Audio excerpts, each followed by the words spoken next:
We do have an awesome guest speaker who is here with us today from FM. FM went through a rebranding recently. So Yeah, they two used to weeks be ago. Yeah. called, right, exactly. So they used to be called FM Global, but now they're called FM. They have a new logo, they have new colors, they have a new website. So if you haven't seen it yet, definitely take a moment and check it out. I'll also post the link here in the chat box as well. FM holds a very special place in our hearts at Spencer because earlier this year they donated $1 million to our nonprofit organization to support our programming, especially the Spencer Rims Risk Management Challenge, which is an international student competition. So if you have never heard of our risk management challenge, I'll make sure I put that link in the chat box as well. I'd be more than happy to tell you all about it. And hopefully you all can compete when it opens up again. So with us today is Simon Lacasse, Vice President and Operations Claim Manager. Simon is dialing in all the way from Canada, and we are absolutely thrilled to have you here with us today, Simon. So with that, I will turn it over to you to share your screen and kick off the presentation. Perfect. Thank you so much for the intro. I'm really happy to be here today and be part of the Spencer Foundation speaker guest for this summer. It's for me, it's a real opportunity to meet you all. You're the next generation of the insurance professionals, so I'm happy to be able to share my experience today. So I'll share my screen and we'll start with the presentation soon. Um, so yeah, in the next hour or so, we'll talk about FM, our FM claims department a bit as well, and also my insurance journey from and how I got to the role now at FM as the operations claims manager. So as Tandeka mentioned, please feel free to ask any questions. I'm here to answer as much as possible if I can those questions. If I don't have the answers, I'll try to get those to you and get back to you with an answer as soon as possible.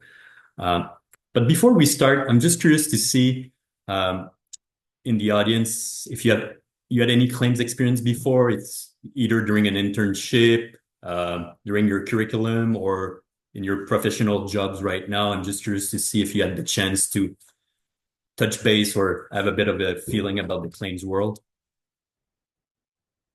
We Oh, have Nick. Nick just raised his hand.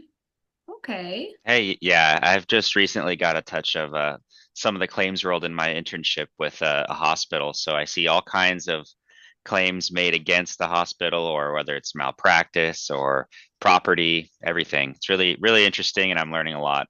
Perfect. Yeah, excellent. Thanks for sharing, Nick.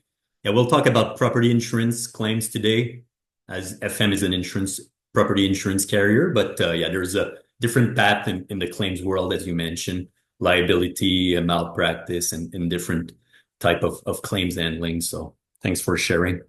The other question I have is, FM is a global company, insurance carrier. So I'm just curious to see where you're all located. I think most of you are probably in the US or Canada, but if you're abroad, I would be happy to know where you're at today and if you want to share that. I see Nick put Oregon, USA in the chat box. Yeah. Good. Thank you. So we'll start. We do have one from Oh, Canada oh yeah. Okay, good. and from Ontario. Yeah, excellent. Yeah, I'm based in Montreal, so good. We'll start with the agenda. As I mentioned, we'll start with a quick overview of my company FM. I'll introduce you to our company, what we're doing, and then we'll talk about FM claims, and we'll also at the end talk about my insurance journey. I've started in the insurance business only 10 years ago, so we'll talk about my career path and some of my advice for you to continue growing within the insurance business.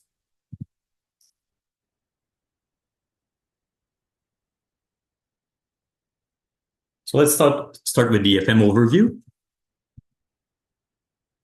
As Tandeka mentioned, we just changed our branding and logo July 17th, so 2 weeks ago.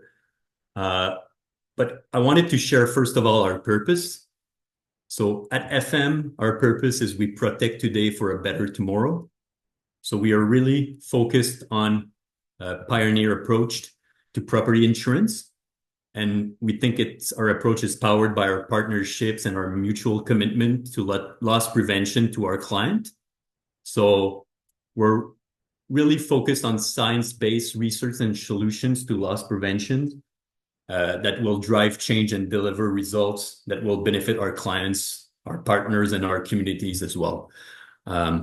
So to support our purpose, we're also driven by 4 core values at FM. First of all, we're innovative. So we deliver knowledge and expertise to push the boundaries of loss prevention where it's possible. And we'll talk about a bit more in the next few slides, our research capabilities and what we're doing. We're passionate. We deliver the power of what we do to make a difference to our mutual partners and clients. We also are caring. We work hard and we do it very best for our colleagues, clients, and partners and communities. And we're also united. So we are one team and we prove the strength and stability of our shared belief. So this purpose and values is what drive me every day to come to work for FM and work for our clients in the claims department. So a few stats or a few notes about FM to better understand our company. So FM is a mutual insurer and it's solely dedicated to property risk management. So we only do property insurance. And we do that through loss prevention and engineering solution, research. We have also product testing and certification and training. So FM was founded in 1835 in New England. So our founder, Zachariah Allen, made risk improvements to his textile mill. And he asked his insurance company back then for a reduced premium. And their answer was no. And this is why we're here today, with the same loss prevention philosophy that inspired Zachariah to create a mutual property insurance company that evolved to become FM. So it started almost 200 years ago now.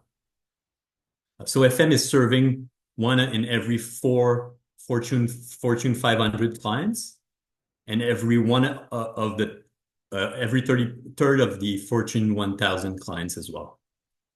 We're roughly 6,000 employees, and we have 50 offices worldwide. In 2023, we had around 23 billion of surplus.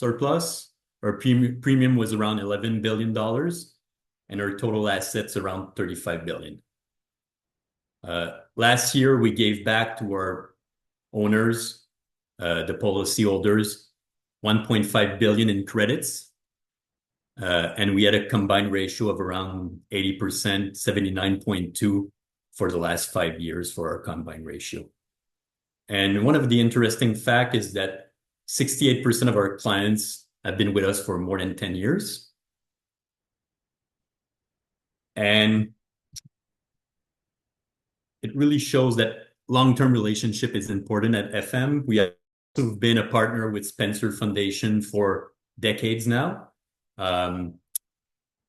allowing the organization to fund dozens of scholarships, develop you as well, develop college curriculum, sponsor events, as you mentioned, and provide internships as well. And in keeping with our purpose to protect today for a better tomorrow, as you mentioned, Tabeka, we awarded $1 million grant this year to support the Spencer Foundation. So we really appreciate the relationship and helping the next generation of insurance professionals as well. So just to provide you an idea of some of the occupancies that we insured, Nick, you mentioned you work for an hospital. So we do insure some hospitals, universities, some mining companies, pulp and paper, chemical companies as well. We're also present in the renewable energy space with wind farms, clients, solar, hydro. We have also retail clients, condo clients as well.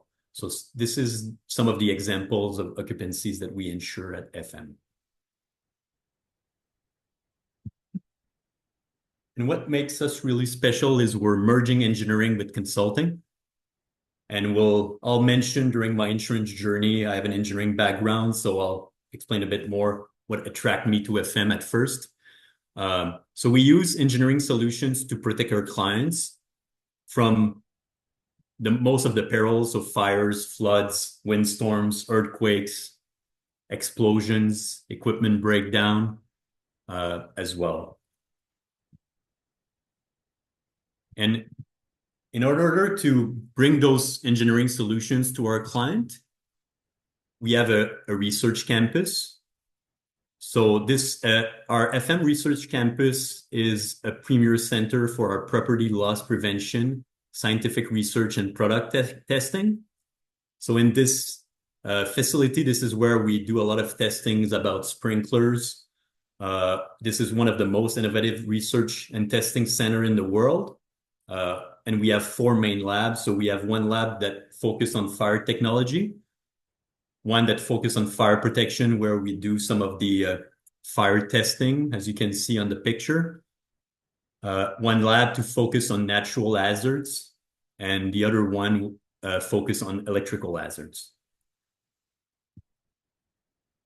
And based on all this research, we come up with standards and recommendations to help our clients mitigate their losses.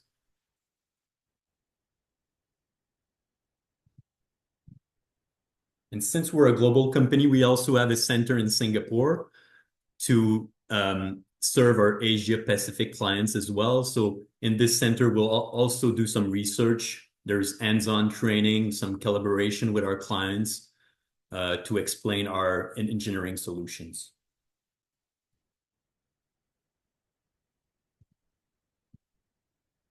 Before I jump to the next section of my presentation, any questions about FM in general?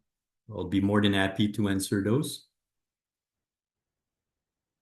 Hi, Right. my name's Chirag. I'm also based out of Toronto, so nice to see another Canadian face. I actually had a question regarding the business lines. So I know you've focused on property and insurance. Do you see in the Canadian market, are you focused on any particular industries in particular, or is it just evenly spread across all of the ones that you've said so far? Yeah, we're in all the kind of the business line or the occupancies that I mentioned. But as you know, in Canada, we're resources based mostly. So we'll be a bit more present in the mining, pulp and paper, power gen business, but we have clients across all the occupancies that we insure. Interesting. Thank you. Yeah, thanks for your question. Now I'll talk a bit more about FM claims. For me, claims is really where the rubber meets the road. So we have an insurance policy. We're working with our clients to prevent losses, but unfortunately, some losses happen. So our department, our group is there to help the clients mitigate the losses when they happen.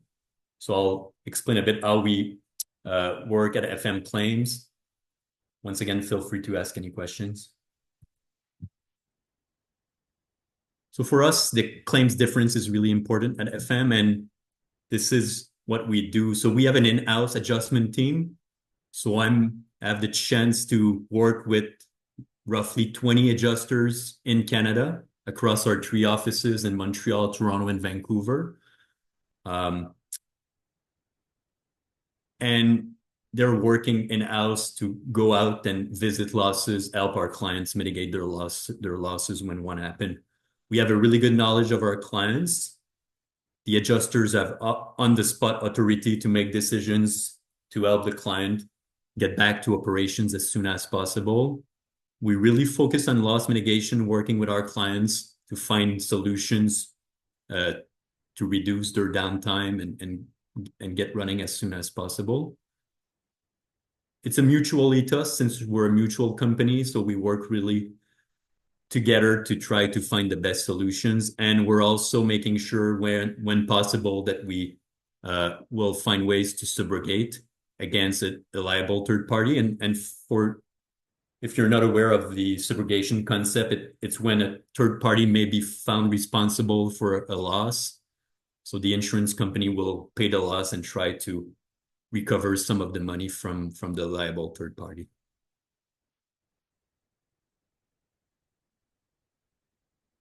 So FM claims at a glance. In our company worldwide, we're more than 175 claims handlers, claims adjusters across the globe. We have 29 claims offices. In average, our claims adjusters have 14 years plus of experience in the claims world, and we have more than 70 support staff to help us processing the payments and helping us with the claims processes. So when I asked the question initially to see if there were some people from outside the US and Canada, I was just curious to see if some of you were maybe in a country where we have an office in claims at FM. So this is our office's location across the globe. So as you can see, we have a lot of presence in the US and Canada, some in Brazil, 2 offices in Australia. We have 1 in Singapore, 1 in India. We have some in Europe as well, France, Madrid, and others.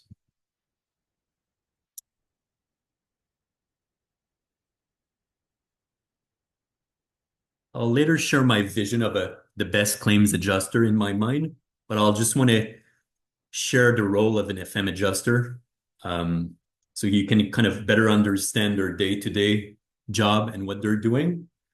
So they work independently and they enjoy the flexibility of working on their own claims.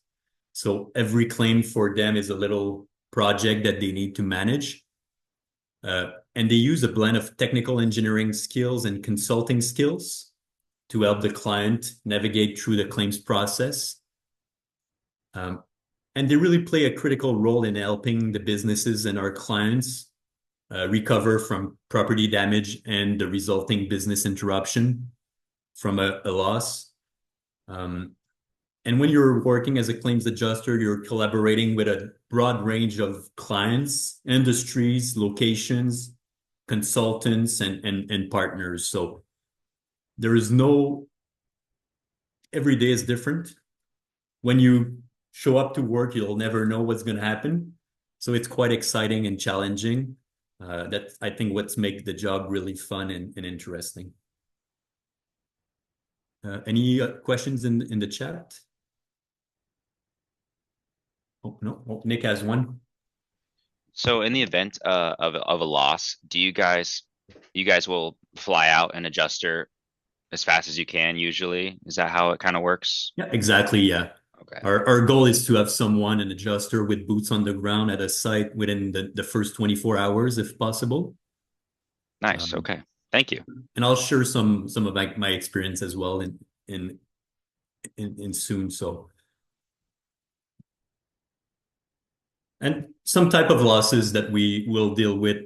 The magnitude of those losses are not, maybe we're not dealing with the big losses every day, but this is some type of losses we'll have to deal with. Some explosion losses, at a few losses involving explosion where there's gas pipe leaks that will create a spark and a resulting explosion. Fire losses, so those ones are pretty common. Usually we'll have partial losses because most of the time the sprinkler systems will reduce the size of the losses. So we're dealing with fire losses. Boiler and machinery, so big equipments in manufacturing industrial sites may suffer losses. So transformer losses, power transformer losses. In the pulp and paper industry, you can have mechanical breakdown. So this is another type of losses that we're dealing with. And we have the natural catastrophe response as well. As you know, most of you know, right now there's Hurricane Debby that hit the coast of Florida, and it's coming again, and it's gonna hit the Carolinas soon.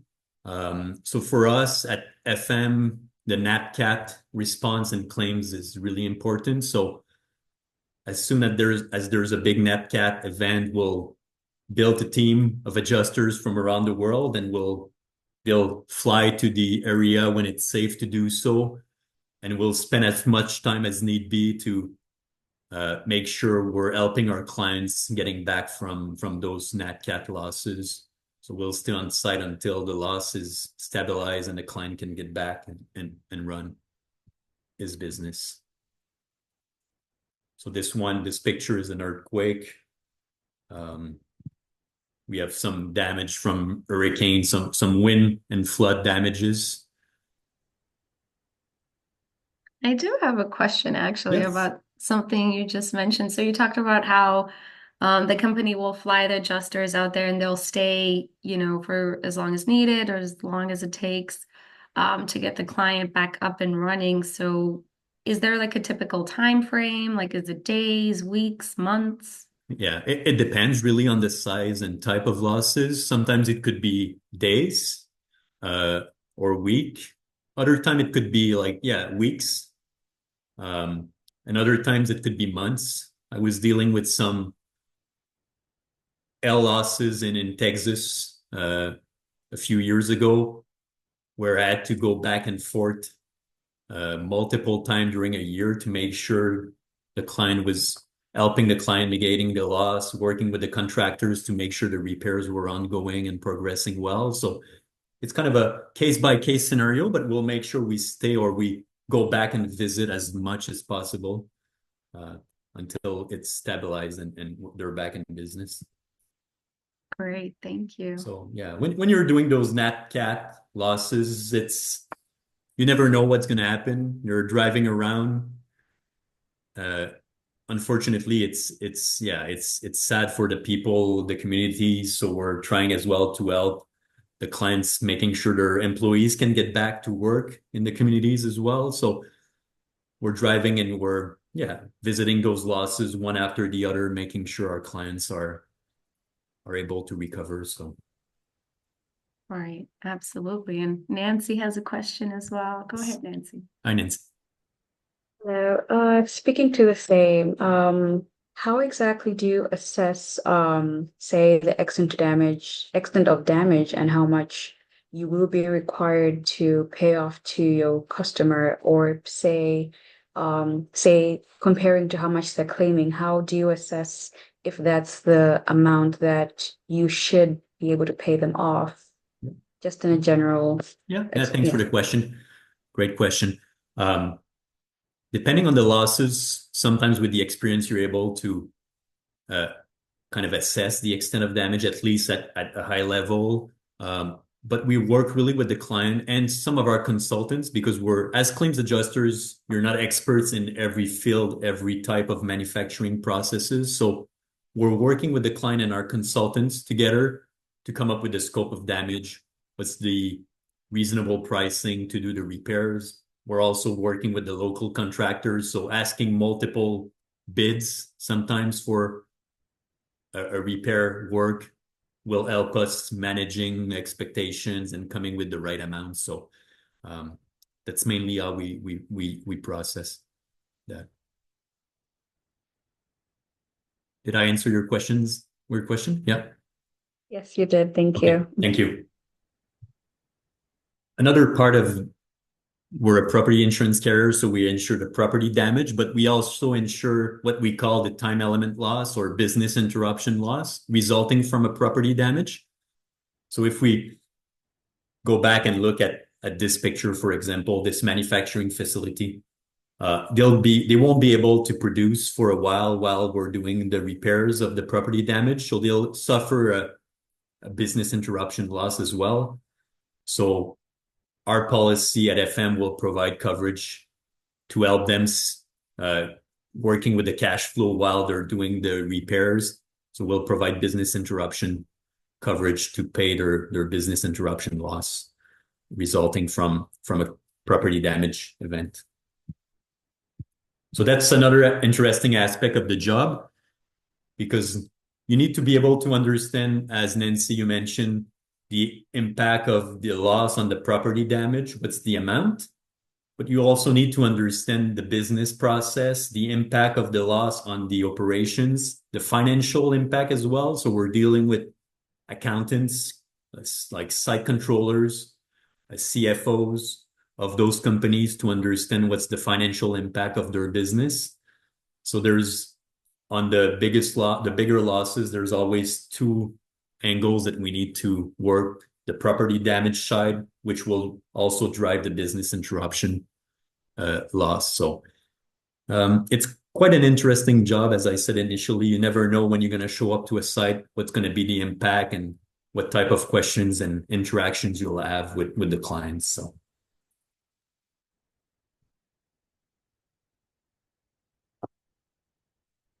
And I'll talk a bit more now about my insurance journey on the personal side. So if I can share some advice and a bit of my journey. I started working in the insurance business only 10 years ago now with FM. Prior to that, I was a electrical engineer for a consulting firm in the oil and gas industry. And if you would have asked me, 20 years ago now, when I was doing my engineering degree, if I would have worked in the insurance business, I would have probably tell you no. I discovered this business, as I said, 10 years ago, and it's a great business. So I'm glad you're embarking into the insurance journey as well as a student or a new professional. It's such a wonderful business to work for. So, and as I said, here's kind of my career path. So power electrical engineer. In my mind, when I finished school, I was working in engineering design for the rest of my life. I worked 10 years as a design engineer and on big projects. And I joined Claims FM in 2015 as an adjuster in the Montreal office. So I had to start again and learn a new business, a new trade. For sure, I was coming with some skills and technical background from my previous job, but it was quite new for me. So I had to start again. And from the beginning, I really enjoyed it. Worked for 4 years as a claims adjuster, traveling on those losses, visiting our clients. And then I moved to Vancouver, BC in Canada to manage our Vancouver claims office and help the team there. And I came back to Montreal in 2022. And since March 2024, I'm in charge of the claims department for Canada, our 3 offices in Montreal, Toronto, and Vancouver.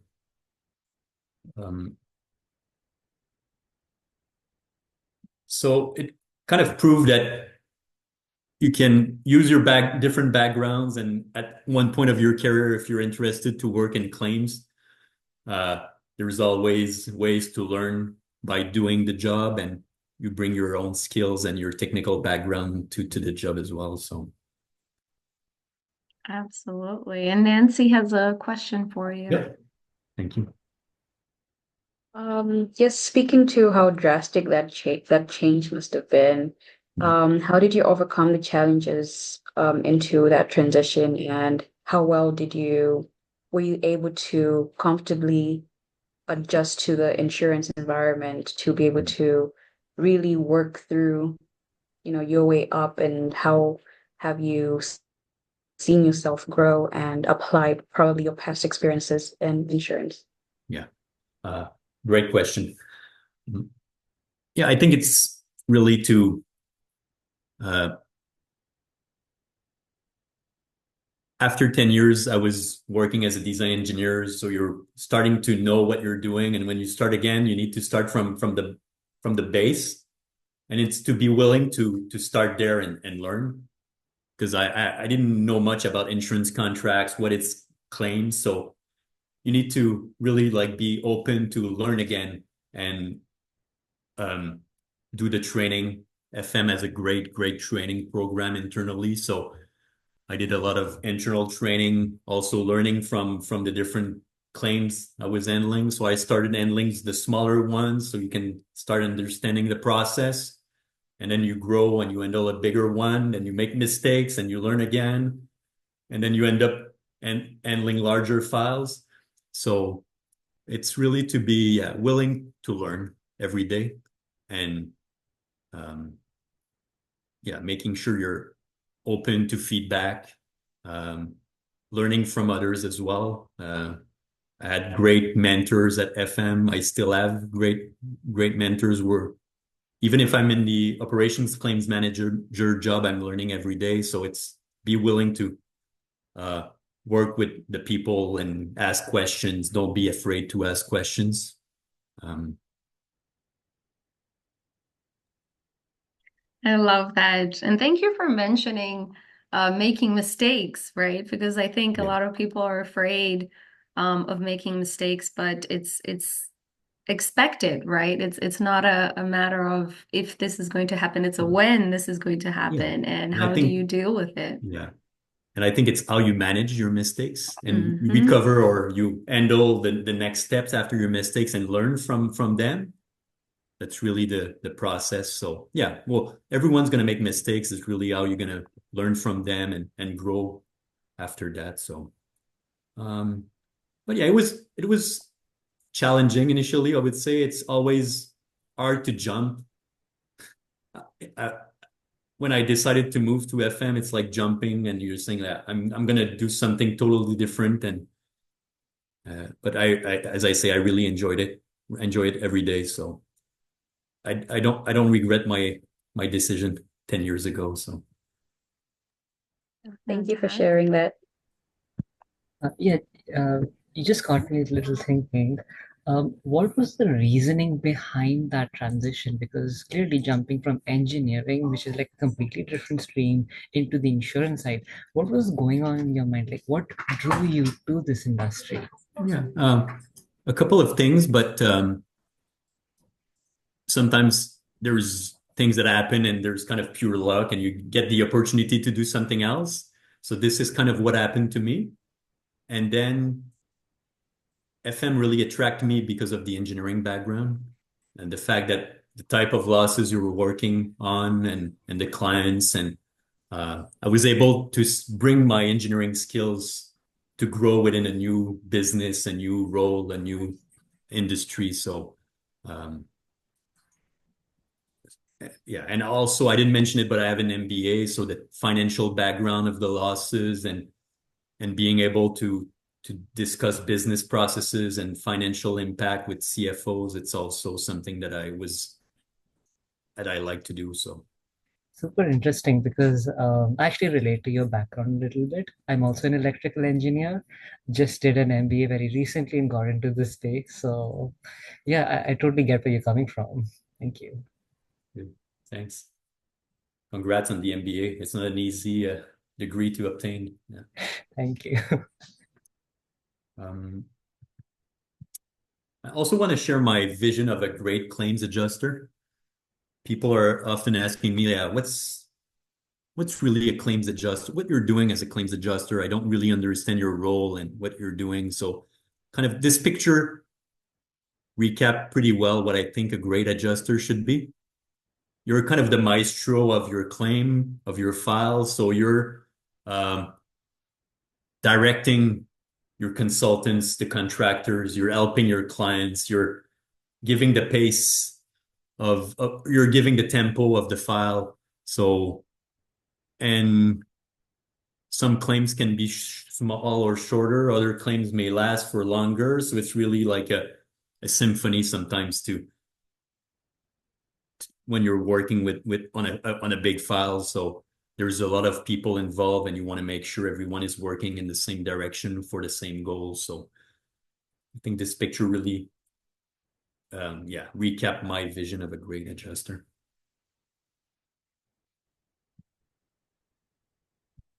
Um, and once again, I think that's the greatest job in the world to be a claims adjuster.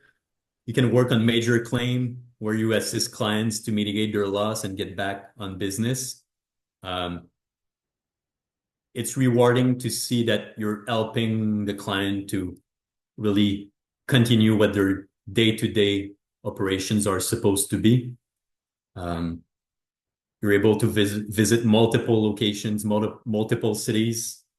You learn about a lot of occupancies, businesses, processes. So when you're working on a mining loss, and then the next week you're working on a power generation loss, you need to ask questions to understand what they're doing. And you have great interactions with different professionals in the business. So some of you may end up being an insurance broker. So when you're in claims, you're dealing with the brokers. Some of you may end up being an underwriter. So when you're in claims, you're dealing with the underwriting team. Some of you may become account managers or business developers to bring clients to your company. So we're working with all of those professionals. And also, as I said, some external consultants, engineers, building consultants, accountants. So I just want to say I love this slide so much. I love that you have a whole slide about why your job is the best job in the world. I absolutely adore that. Yeah. You do have a couple of questions. Let's go. Driti has her hand up, and then Princess right after. Hi, thank you for presenting. Hi. I just had a quick question. So, given your engineering background, how similar is engineering and insurance? And I know FM Global has a great risk engineering and risk prevention services. So, do you think your engineering expertise would be like a strength in that department? Yeah, for sure. Yeah, as you mentioned, we have a lot of a really loss prevention department with engineers where we visit our locations and we help our clients with some recommendations to prevent those losses. So yeah, the expertise would be similar with my engineering background. For sure, once you start working in claims, you develop the claims expertise. And when you work in the loss prevention, there's different aspect of the role that you'll develop. But it's some other professionals that we deal with every day. So we talk to those loss prevention engineers frequently to understand the process. They have a really good understanding of our clients as well. So we work together to understand that. So Thank you.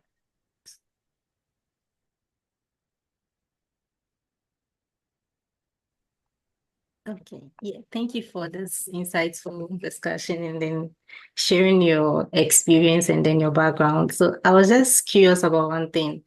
What countries or cities have you had the opportunity to travel to through FM Global? yeah, I've traveled, I would say, to maybe every provinces in Canada, some remote places sometimes. In the States, I went to Puerto Rico for a cat loss. Been to Texas, yeah, to some of our Dallas area there.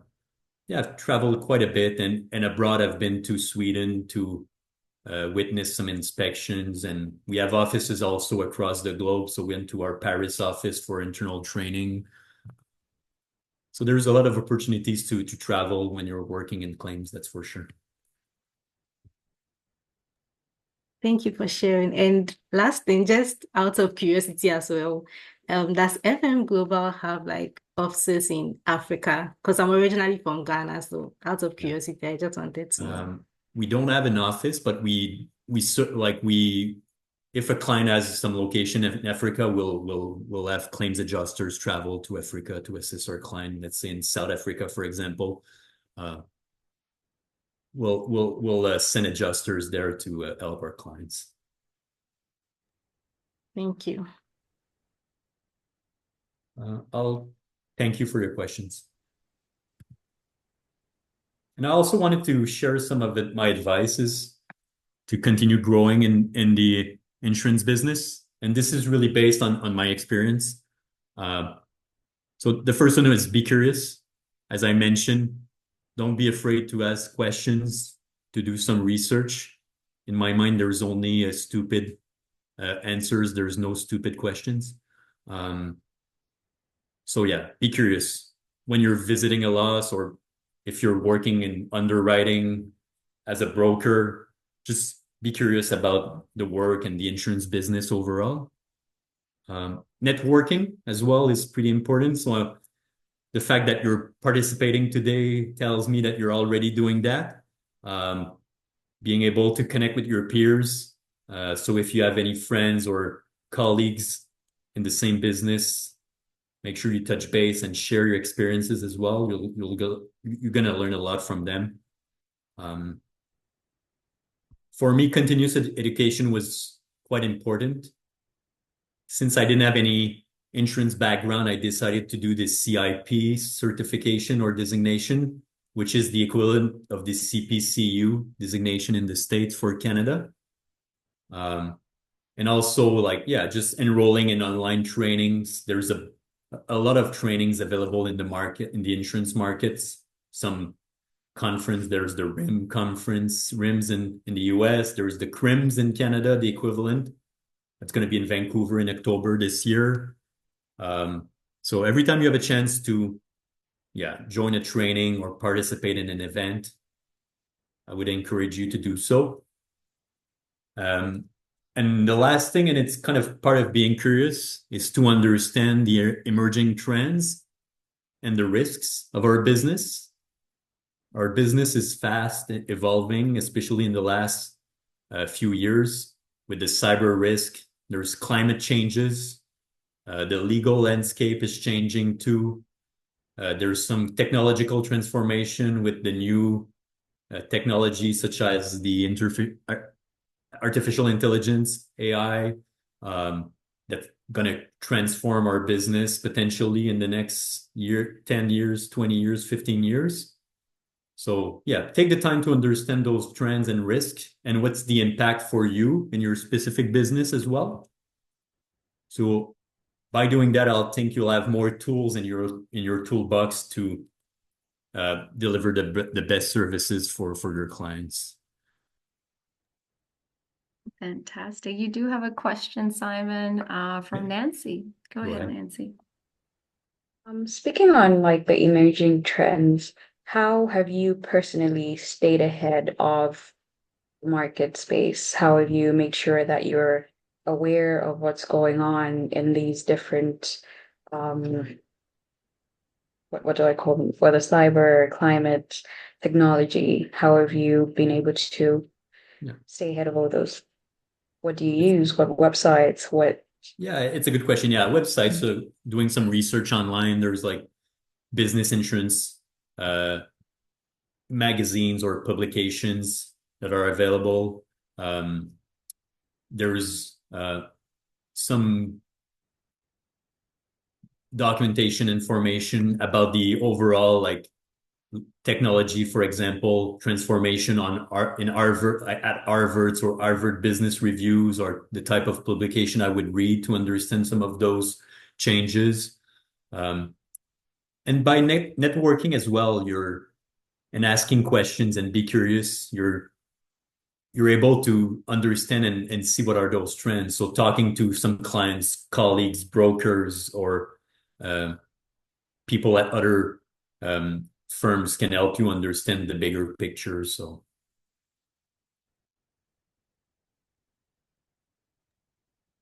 great question. And Nick also has his hand up. Go ahead, Nick. Yeah, so in my very limited insurance background, which is just a few months of an internship, I've noticed that the hospital that I work at has like billions of dollars of property coverage. It's a big deal. So I noticed that they get different carriers to have excess coverage because one carrier doesn't want to cover all of their coverage. And I was wondering if, in your experience, have you had to deal with different insurance companies on the same loss, and if they play nice together, Yeah, it's going to happen once in a while. At FM, we're usually, I would say, I don't have the exact percentage, but the majority of the time we're the only carrier on the account. But some of the accounts or locations, we may have to work with other carriers or other adjusters.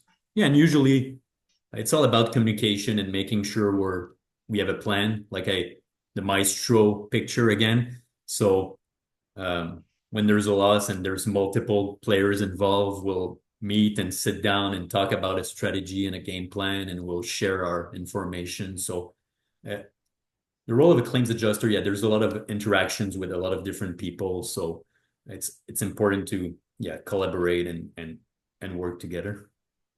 Great, thank you. Thanks, Nick. Princess has a question as well. Go ahead, Princess.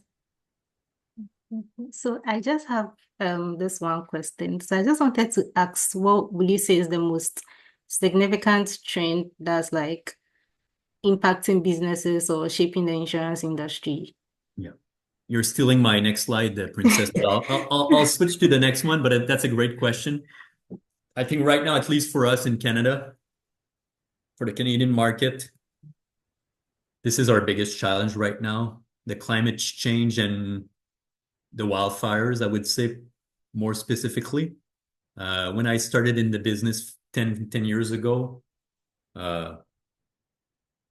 we had some wildfires once in a while, but not as frequent and severe as today. So for us in Canada, we're always at tracking the wildfire. Like we're in the peak of the season right now. My colleagues in the States and as a business, we're also tracking the hurricanes. The peak is starting soon. So, but for Canada, it's one of the biggest challenge, I think, for the claims, our claims department. We have more, as I say, frequent, severe, and closer to bigger cities. I don't know if you were aware, but yeah, Jasper, a town in Alberta, was almost destroyed last week or 2 weeks ago by a big wildfire. So it's one of the new reality we have to deal with and help our client when those unfortunate things happen. So.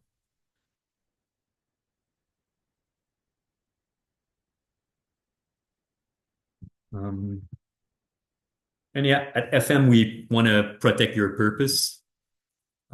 That's one of our goals. Protect today for a better tomorrow.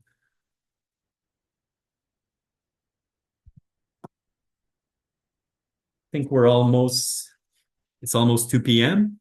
So I wanted to really thank you for the questions you asked. The participation was really nice. It's always fun when you're presenting and people interact. So I really appreciated that. I hope I answered your questions. And as Andeka mentioned, she'll share my LinkedIn profile. So if you tomorrow or next week or in a month, you have a question about claims in general or about FM, feel free to reach out. I'll try to do my best to answer your questions. Thank you, Simon. We truly appreciate that. Before I wrap up this session, are there any final questions for Simon about FM, his career, claims, anything at all? And if not, I will wrap up the session. Oh, fantastic. So Nick put in the chat box, he said, thank you. This is one of the best presentations so far. That is so sweet of you. Thank you for that feedback. Fantastic. So as mentioned earlier, this is our last, second to last of the summer series. So next week is going to be our last session for the summer. So next week's session will be Thursday, August 15th from 1 to 2 p.m. Eastern. Our presenting company is going to be Ryan Specialty, and our guest speakers are going to give us an introduction to the excess and surplus line so that we can learn all about the E&S sector of the insurance industry. So definitely register now if you have not yet registered. I put the link in the chat box. And Simon, thank you so much for hanging out with us today for an hour. It was absolutely a pleasure. I loved just hearing about all the different countries and cities that you've traveled to, and just the fact that you're dialing in all the way from Canada to spend some time and to share some knowledge with us today is much appreciated. So thank you for your time. Great for me as well to share my experience. So Thank you so much Oh, for having me. thank you. Fantastic. All right. So for all the students that are here with us today, I will catch you next week, and I hope you all enjoy the rest of your day. Thank you. Enjoy Have the a rest of good the one. summer. Bye.